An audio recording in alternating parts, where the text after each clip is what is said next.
என்ன ஃபுட்டு வேணுமா? இல்ல லட்டு வேணும். போடுமா வந்து. ஏய், என்ன நக்கலா? இரு, இங்கேயே இரு, வரேன்.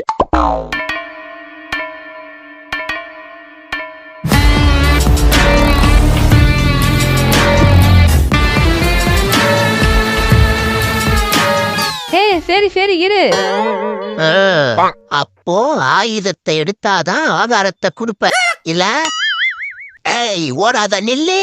வாங்க வாங்க, ஓடி வாங்க. 2 பேரும் நல்லா கிலோ கணக்குல தின்னுட்டு தண்ணி கணக்குல வளர்ந்துருக்கிறீங்களா? துரத்துன அப்பதான் ஸ்லிம்மா சிம்ரன் மாதிரி ஆவீங்க.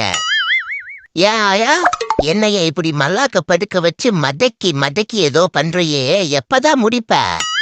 ச்சே, நம்ம நெஞ்சா மாதிரி மறைஞ்சிருந்தாலும் எப்படியோ கரெக்டா கண்டுபிடிச்சிடறானே. How is this possible? என்னவா இருக்கும்? ஓ